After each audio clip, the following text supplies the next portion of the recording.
je suis Madame Safou, Constance Grasse. Je suis ingénieure des travaux informatiques et je suis également chargée de partenariat et relations avec les écoles pour le compte de EduTech. Et permettez-moi premièrement de me présenter, de présenter un peu mon parcours, de vous montrer à quel point le domaine de l'informatique peut vous être bénéfique, de loin de ce qu'on peut imaginer, parce que moi-même, comme vous, je suis passée par là. J'ai été un jour élève comme vous. J'ai obtenu le baccalauréat D au lycée de Mpaka, pour ceux qui connaissent le lycée de Mpaka. Et par la suite, je me suis rendue à Brazzaville pour faire l'économie quantitative à la faculté des sciences économiques. Mais après, tout comme vous, j'ai eu une orientation sur le concours de l'Institut africain d'informatique.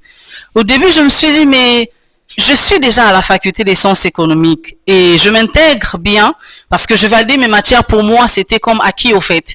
Mais par rapport à l'orientation que j'ai eu à avoir sur l'Institut, et je me suis dit, pourquoi pas essayer? C'est vrai, au début, j'avais quand même de doutes pour me dire, mais est-ce que l'informatique là, c'est beaucoup plus lié aux femmes ou encore aux hommes? Mais nous, les femmes, c'est quand même rare d'en avoir, au fait. Et oui, effectivement, dans le domaine de l'informatique, il y a peu de femmes et plus d'hommes. Donc, pour moi, je me suis dit, tout ce qui concerne la technologie, c'était focalisé uniquement sur les hommes. Mais après, j'ai saisi cette occasion de pouvoir faire les sciences, au fait. Et j'ai fait mon parcours universitaire à l'Institut africain d'informatique à Libreville, Gabon.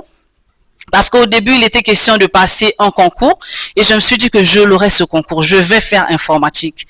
Et pour moi, au début, je prenais l'informatique comme était un métier comme les autres, un peu comme de l'économie que je faisais. Mais j'ai compris au fur et à mesure que l'informatique était beaucoup plus bénéfique, au fait, que ce que je n'imaginais. Et tout au long de mon cursus scolaire, j'ai eu à passer pas mal de stages qui m'ont appris également à avoir plusieurs compétences dans les différents domaines dont j'ai intégré sur l'informatique. Et l'institut dont j'ai étudié est caractérisé de 11 États membres, ce qui signifie qu'il y avait des Camerounais, il y avait des Tchadiens, il y avait des Gabonais, des Congolais, un peu des États membres allant de l'Afrique centrale et à l'Afrique de l'Ouest. Donc c'était vraiment un challenge pour moi de pouvoir relever ce défi, de pouvoir me dire que j'y pourrais, peu importe, même si je suis une femme, étant donné que dans la classe, on était plus d'une soixantaine, mais il n'y avait que 5 filles au fait. Donc du coup, au début, je me sentais timide, je me disais, mais est-ce que je pourrais? Mais après, je me suis dit, oui, je vais relever le défi, je pourrais le faire.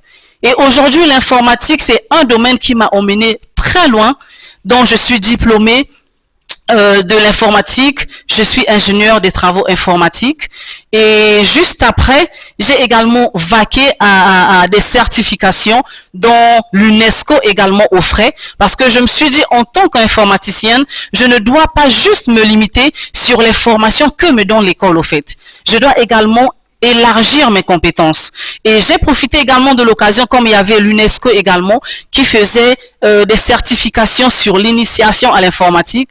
Nombreux, ils devaient se dire, mais pourquoi repartir encore sur l'initiation? Pourtant, je l'ai déjà fait au fait en première année. Mais je n'ai pas vu à tout cela parce que je vous assure que l'initiation à l'informatique et du bureautique est tellement vaste au fait que nous-mêmes, nous n'imaginons pas. Il ne s'agit pas seulement des saisies que nous faisons au quotidien, juste les présentations des diapositives dont nous faisons au quotidien, mais il s'agit également de l'approfondissement de la bureautique au fait. Plusieurs aspects dont j'ai eu à apprendre à l'UNESCO qui m'ont été bénéfiques également d'un surplus que j'ai eu à acquérir. Et en dehors de ça, j'ai également fait la formation sur la comptabilité, dont j'ai également la certification sur l'assistant d'aide comptable. Et tous ces paramètres-là m'ont aidé aujourd'hui à devenir la femme que je suis aujourd'hui. Et en dehors de ça, je suis une personne qui n'aime pas être limitée au fait. J'aime toujours continuer dans les certifications. Donc j'ai également fait les certifications Alform, notamment sur PowerPoint Expert et également Excel avancé. J'ai également fait le Photoshop pour pouvoir m'approfondir beaucoup plus sur ce qui concerne le design et tout ce qui va avec. J'ai également fait la certification sur le service client, étant donné que je suis appelée à faire de l'informatique, qui nécessite également que tu rentres en communication avec les partenaires, en communication avec les clients. Donc, tu te dois de pouvoir mieux t'exprimer, de pouvoir mieux te tenir devant le client, de pouvoir mieux l'orienter au fait. D'où l'avantage de faire également une certification sur le service client. Et l'informatique m'a emmené tellement loin que j'ai travaillé premièrement à Petro-Gabon. Et je crois que à l'époque, lorsque j'ai commencé à Petro-Gabon, les gens se disaient, mais non, c'était un emploi qui était destiné uniquement aux Gabonais au fait, parce que c'est une entreprise qui est l'équivalent de la SNPC ici. Donc même pendant le recrutement, c'était genre, non, nous on a juste besoin des Gabonais. Mais j'ai dit, je pourrais, je le ferai.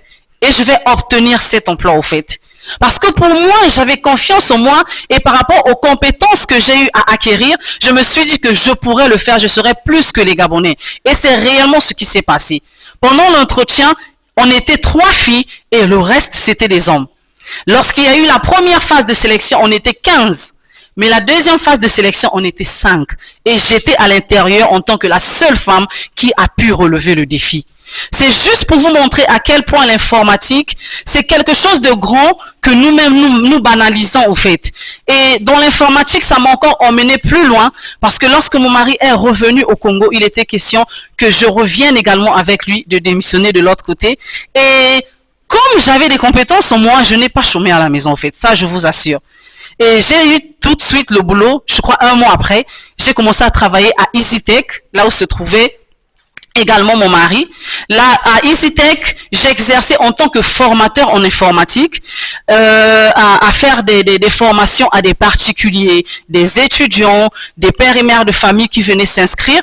Et j'ai également fait donner des formations aux entreprises, au fait, oui, des entreprises. Parce qu'il y a certaines entreprises qui ont des employés, mais dont les employés n'ont pas assez de compétences pour pouvoir y faire.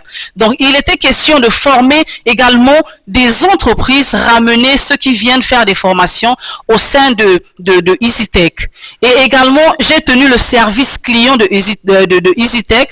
Comme je vous disais, j'ai une certification sur le service client. Ce qui fait en sorte que ça m'a tellement ouvert de branches que moi-même, je m'imaginais pas au fait. J'ai tenu la comptabilité d'une entreprise à EasyTech.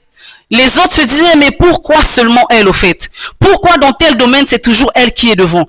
Parce qu'il ne s'agit pas seulement d'être à la tête, mais il s'agit également de prouver à toutes les personnes qui te font confiance que tu le mérites et que tu le peux au fait. Et c'est ce qui s'est passé.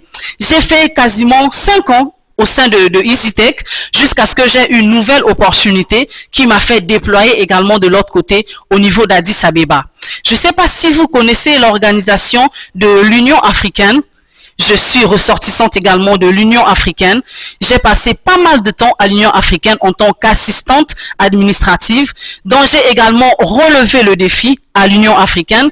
J'ai passé premièrement ma formation à Addis Abeba, dont il était question de pouvoir m'approfondir encore un peu plus sur le domaine de la technologie, là où je devais être déployée, pour enfin finir à Accra, au Ghana. Et tout ce parcours m'a montré à quel point l'informatique d'hier que j'étais en train de banaliser pouvait m'emmener plus loin au fait. C'est au travers de l'informatique que j'ai découvert le pays du Togo, à travers l'informatique que j'ai découvert le Bénin, à travers l'informatique que j'ai découvert la Côte d'Ivoire, à travers l'informatique j'ai découvert le Sénégal, qui m'a propulsé un peu plus lorsqu'il y avait des séminaires, lorsqu'il y avait des formations, lorsqu'il y avait des missions de service au fait. Et l'Union africaine m'a envoyé dans tous ces pays-là pour pouvoir coordonner sur les formations en informatique et également faire avoir une partie de compétences en informatique. Et je peux vous assurer que l'informatique, ce n'est pas quelque chose dont on peut prendre à la légère pour dire que oui, je viendrai faire la bureautique et après c'est suffisant pour moi. L'informatique est tellement vaste de nos jours que de jour en jour, il faut également voir dans quel contexte vous pouvez également vous améliorer dans le domaine de l'informatique. Et c'est ce qui m'a aidé par la suite de pouvoir, avec mon mari, ouvrir EduTech Congo. Et EduTech Congo, c'est une entreprise qui a été lancée Parce que nous nous sommes dit que autant d'expériences que nous avons accumulées avec mon mari, cela était également bénéfique pour nous de pouvoir accompagner, que ce soit les élèves, de pouvoir accompagner les étudiants, que ce soit les particuliers, les entreprises, à pouvoir s'intégrer également dans le monde de la technologie.